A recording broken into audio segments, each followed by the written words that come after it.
This is one of my all-time favorite coffee tables, but the last time I tried to restore one of these, it turned into the most difficult restoration project I've ever attempted. And so, as much as I like a challenge, I'm really hoping that it'll be a little easier this time around.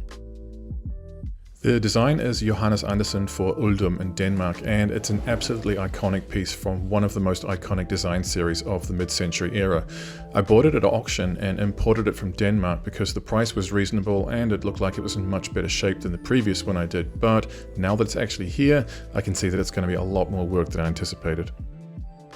Aside from some pretty significant scratches and stains on the tabletop, there's also some damage to the pulls on the sliding trays underneath. I don't want to call this a design flaw, but most of the examples of this table that I've seen feature this exact same damage, and so while one of them can be repaired pretty easily, the other one will need to be replaced completely.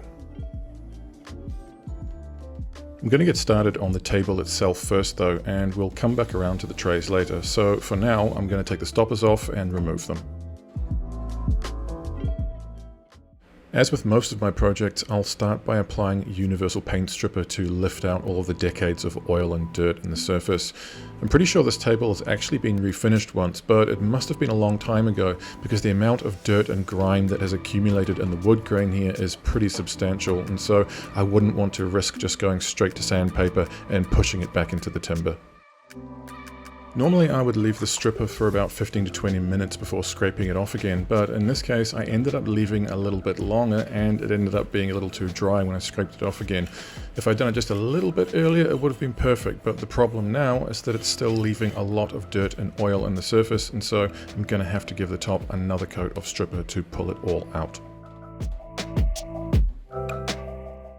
If this tabletop was solid wood, I wouldn't be so worried, but the fact that it's veneered and it's already been sanded once means that I have to do everything I can to clean the wood before I sand it again. I really have to try and do as little sanding as possible on a project like this, and so I'm going to give the tabletop a really good scrub with warm water and a kitchen scour before I do anything else. Even after scrubbing everything down with spirits though, the surface is still looking dark, dirty, and generally just really bad. And so what I'm realizing at this point is that this table was never in good or reasonable condition. It was just in better condition than the previous one, and so I was able to justify buying it, at least to myself. I mean, we all want to see dramatic transformations and challenging projects, but the more damaged something is, the more work I have to put in, and the less money I'm able to make, and the higher the risk that there'll be something that really impacts its market value, and so it can be really quite difficult to balance my passion for this work with the economics of it all. In any case, I'm going to give the tabletop a quick scuff sand now using P150, just to remove that top layer and see how it comes out and get an idea for how much work I've still got to do.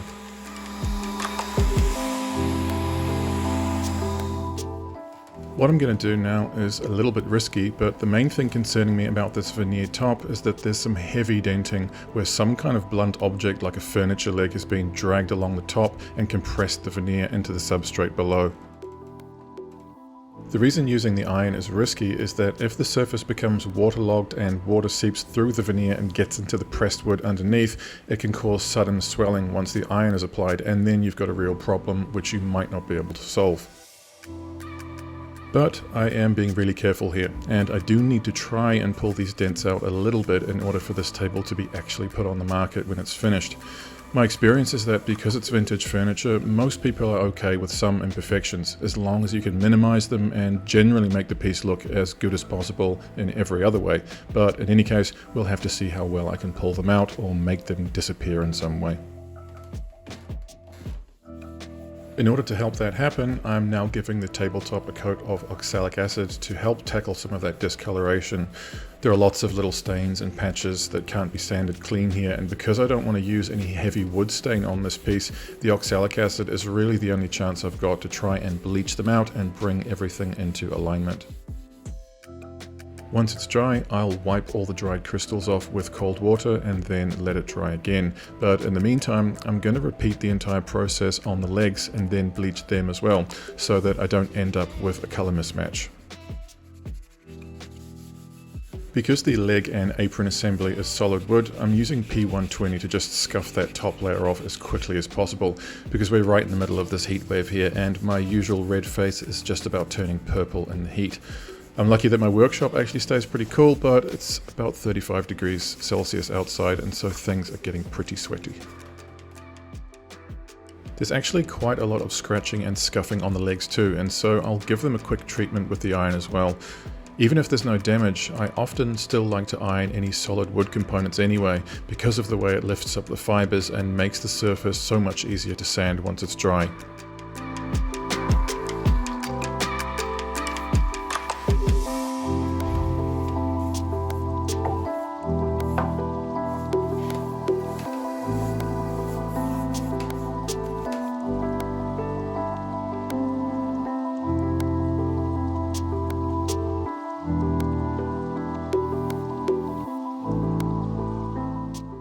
Before I start with the final sand though, I need to address the damaged areas with some instant epoxy filler.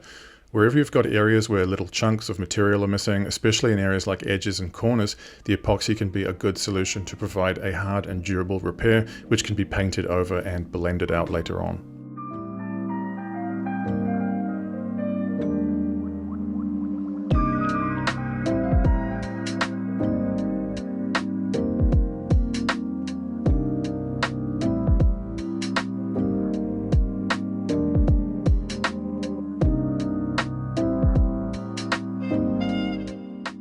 For these little dents in the veneer though, I'll just use pigmented wood filler, which dries a lot quicker and is a lot easier to sand. Although right now everything's drying pretty quickly, so I won't have to wait for long before I'm able to sand it again.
So I've really done the best I can here with the sanding, but there are still a couple of areas like this scratch here which are just not coming out, and unfortunately I wasn't able to do much about these burn marks either, which means that I'm just going to have to get creative with the touch-ups later on.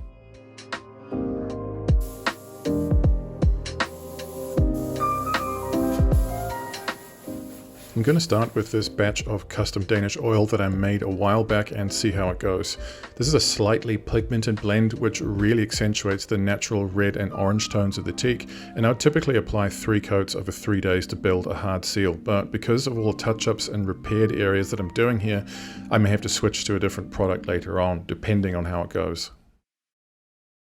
After saturating the wood and leaving it to soak in for about 20 minutes, I'll wipe off the excess with a dry towel or cloth.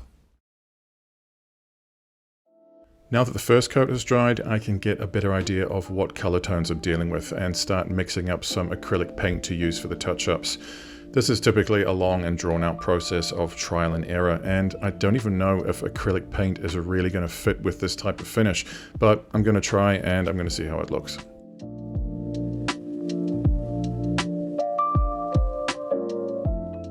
The biggest challenge with this kind of repair is less about creating a matching color and more about blending the texture and the way it looks from different angles.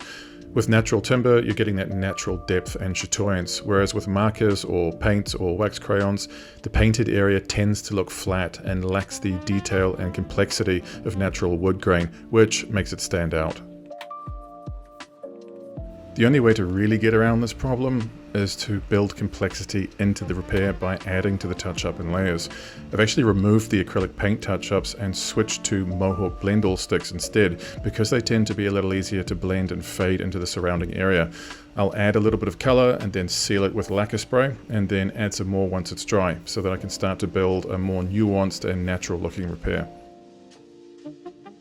I'm also switching to straight tung oil varnish now, because with all of these touched up areas, there are a lot of changes in the texture and the sort of general aesthetics of the surface, which really need to be locked in and protected by a hard film finish. Using finishes like lacquer or varnish also really help to blend out the repairs and provide more of a consistent sort of tone and texture to the final finish, whereas those repaired areas would have really stood out a lot more had I just stuck with a more basic Danish oil finish. With the tung oil varnish drying off now, I need to take a look at the broken pull on the sliding tray.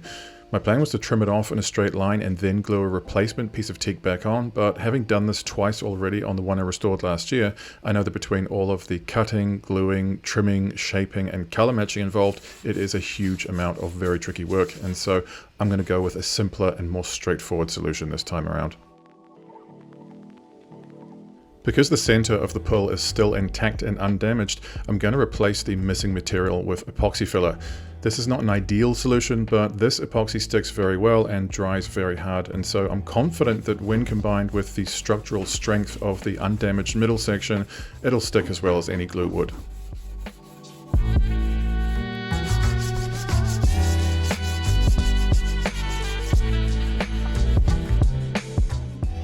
For all of the little dents and imperfections in the epoxy, I'm using tinted wood filler again to smooth everything out and just make it a little easier to touch up later on.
So looking at the tabletop here, I can still see a lot of patchiness, and so I'm going to give it one last coat of varnish to level everything out and get a consistent sheen and texture.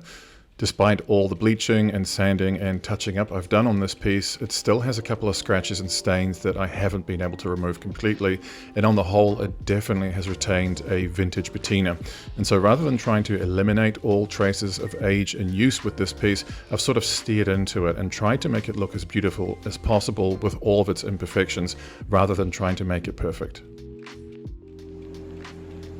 With the final coat of varnish drying, the only thing left to do is take a look at this sliding tray which sits on top of the drawer. It's in relatively good condition, but there are a couple of minor repairs that need completing before I can finish it.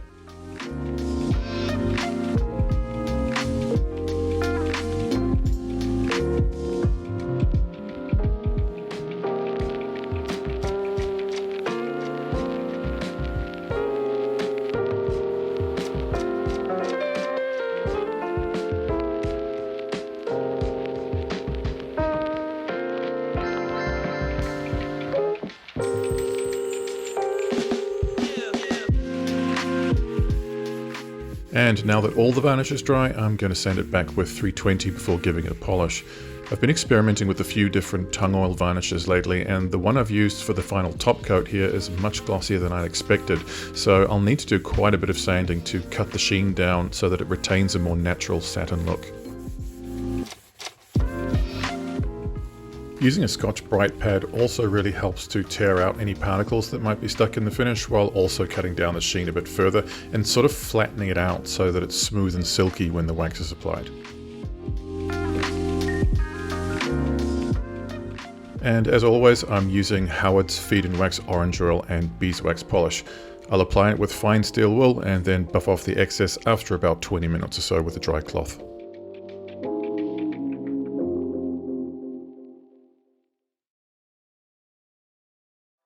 Although there are definitely a few things I could have done differently, and it's definitely not perfect, I still managed to eliminate most of the cosmetic damage on this table and generally make it look desirable again. But please feel free to let me know what you think in the comments.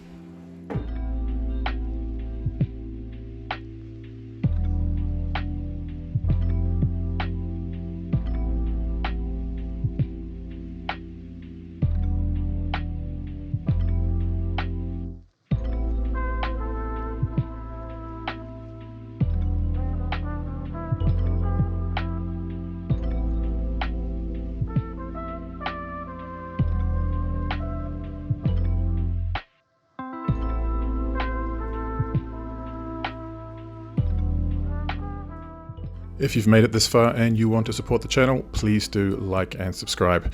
Until next time though, thanks for watching.